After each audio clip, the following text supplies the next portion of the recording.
500 ships are stuck in the Persian Gulf.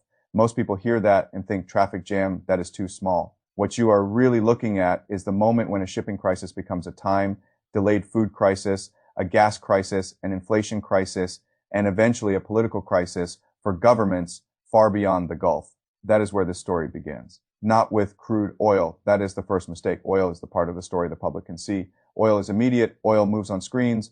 Oil turns into gas prices, headlines, and central bank panic. But the real structure here is much more dangerous than oil. The real story is not that the Strait of Hormuz has stayed closed for 46 days. The real story is that the closure has now lasted long enough for the first visible shock to give way to the second, more destructive phase. Delayed consequences the global system will not fully register until they are already locked in. That is the axis. Everything runs through it.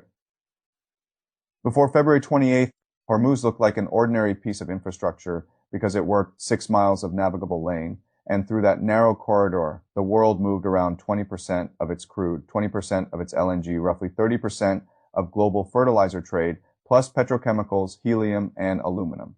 It looked permanent because repetition creates the illusion of inevitability. The system functioned, so the system disappeared from view.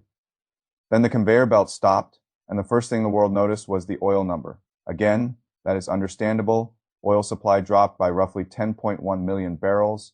Per Dalton Y in March alone, flows through the Strait collapsed from more than 20 million barrels a day to barely above 2 million. Oil prices surged. That is the sort of shock no one can hide. But oil is only the front edge of the crisis. The deeper damage sits behind it.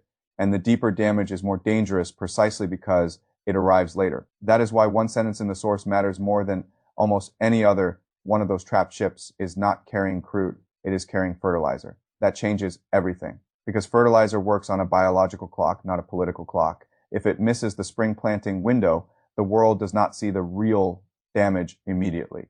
The real damage shows up months later when yields fall and harvests come in short. In other words, the closure does not just create immediate price pain. It creates delayed scarcity.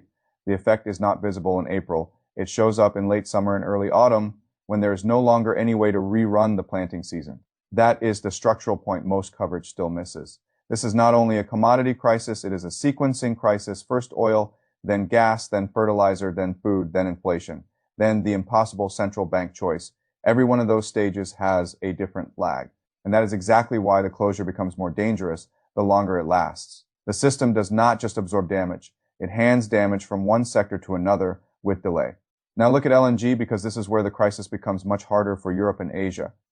Qatar's Ras Laffan, the largest LNG liquefaction complex in the world, was struck in mid-March. The result was a 17% reduction in Qatari LNG production capacity and a repair horizon of 3 to 5 years, not months, years. That means the problem is already bigger than a one-season oil shock. And once gas, fertilizer, and shipping start hitting together, the whole macroeconomic story changes. Now, the question is not just what happens at the pump. It is what happens to manufacturing costs, household electricity costs, fertilizer affordability, harvest yields, food prices, and interest rate policy all at once.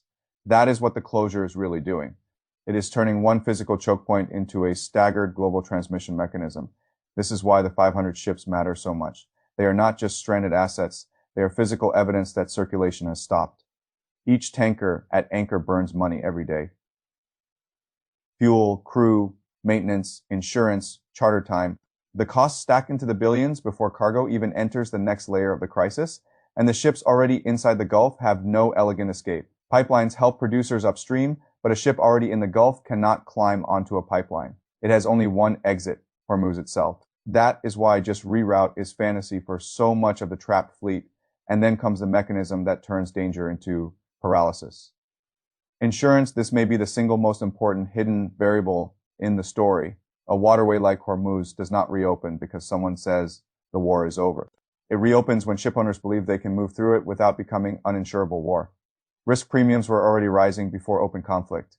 Now, for large carriers, they can exceed $250,000 per transit if underwriters will write them at all. And the brutal logic is this. You do not have to sink every tanker to stop traffic. You may only need one burning ship in a 6-mile lane to freeze the whole insurance market. Once insurers suspend coverage, commercial movement stops itself.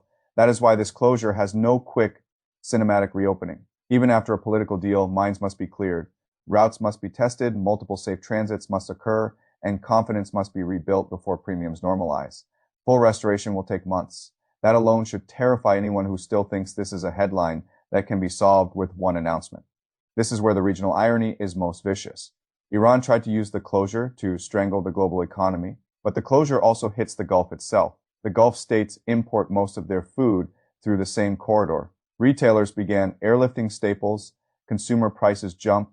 Kuwait's dependence on desalination shows how quickly a shipping crisis becomes a drinking water crisis. Did not just leave the room, it stayed inside it, and no, bypass routes do not solve the problem.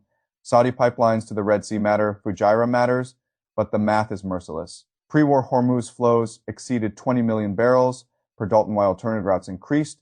That still leaves most of the old volume without a real substitute. This is why so many there are alternatives takes feel unserious. They point to alternatives and skip over inadequacy. That is why the best framework for this story is not energy shock. It is delayed systems breakdown. A circulatory system has stopped. The first visible symptoms are energy prices. The deeper symptoms come later: food inflation, manufacturing strain, gas shortages, harvest losses, central banks cornered between inflation and recession. And because the timing is staggered, politics lags reality, governments react to what voters can feel first, which means they are usually late to the harder damage already being baked in somewhere else. That is the darkest part of the story.